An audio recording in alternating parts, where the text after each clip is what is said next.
I've done the impossible. And I'll tell you why. Because I don't give up. Because I don't take no for an answer. Because I fight hard for you. And I fight hard for the things that I believe in. Now, we've got some big things facing us. Big things facing us. I believe that this country is a country that is at risk, if one of those Democrats win, of becoming a country of overspending, overtaxing, overregulating, and oversuing. I would do just the opposite. You want a growth economy? You want an economy where the sky's the limit, where people can get as successful as they want to be, where people can move out of poverty, where people can have hope, where people can see the sky. You know what Democrats want to do? They want to put a big lid on our economy. They want to make everybody the same. They want to not only have a quality of opportunity, we want that, they want a quality of results. Well, when you try to do that, you put a lid on everybody. You lock them in, the way Democrats used to lock people into poverty with welfare. I fought that, and I changed that. Now they want to lock everybody into poverty by raising your taxes 25 or 30%. By giving you Hillary care.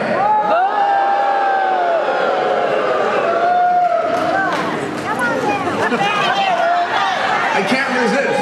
But wait now, you want me to come over this way? All right.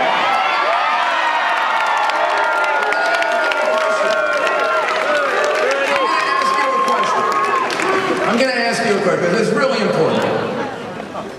We have a good neighbor in Canada, right? Yeah. Good friends, good neighbors. We love Canada. I love Canada. Where are the Canadians going to go for health care if Hillary gets Hillary?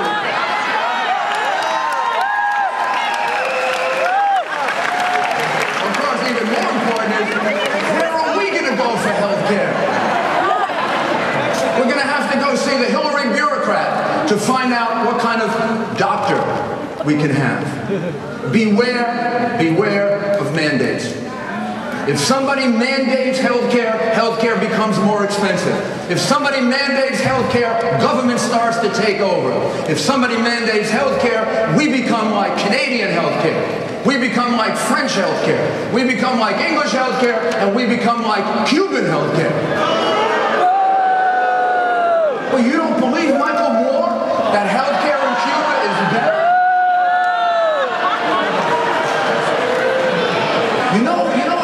It now occurs to me. I've been looking at Michael Moore, and he gets his health care in Cuba.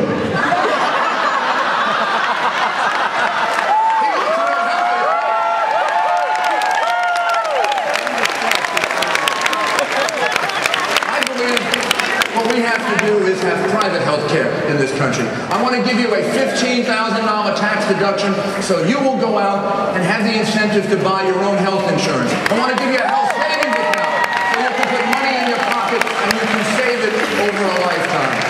I want you to set up deductibles with your health insurance. I want health insurance to become property for you so you can have equity in it, like you can have with life insurance. And I want to do something about what I mentioned before. And I am very serious about this. We have got to get control of our legal system and the way people sue each other. Yeah.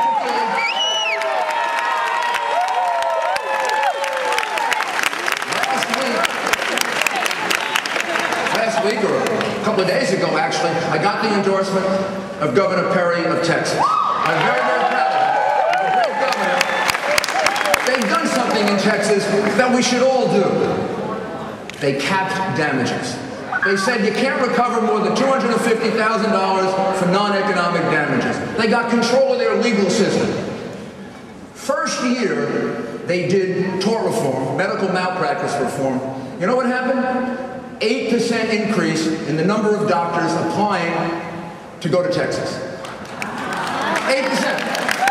Second year, 30% increase in the number of doctors applying in Texas. Pretty soon, we're all going to have to go to Texas to find doctors. Right? Even those people from Canada will have to go to Texas. Well, this isn't a joke. This is serious. Many women around this country tell me they can't find an OBGYN anymore. They've got to travel miles and miles and miles to find them.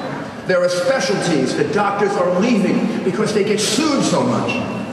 Well, we got to cap damages. You know what we have to do? See if this makes sense to you. I'll describe it in a different way. You know about this case in Washington, D.C.? About the guy who lost his pants? Yeah. He went to the cleaners, he lost his pants. He sued the cleaners for $54 million. This must have been one heck of a pair of pants. As a U.S. attorney, a former U.S. attorney, I probably would have investigated what he had hidden in his pants. $54 million, but you know. But he sued the people who ran the cleaning store. And thank goodness he lost. However, it cost them their business and $100,000. Shouldn't he have to pay their legal fee?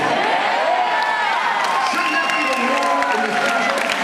What do you think would happen if we said to these plaintiffs' lawyers, what do you think would happen if we said to them, before you bring a lawsuit, you're going to have to think about it, because it's not a free ride. If you've got a good lawsuit, God bless you, bring it.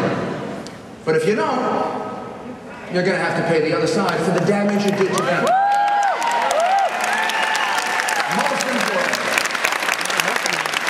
Most importantly, we are facing one issue that overrides all others. And that is the terrorist war on us. And I say it that way, not the war on terror, but the terrorist war on us. Because America doesn't like war. America doesn't want war. Americans don't want to make war on anybody. Americans, well, we want to sell you something.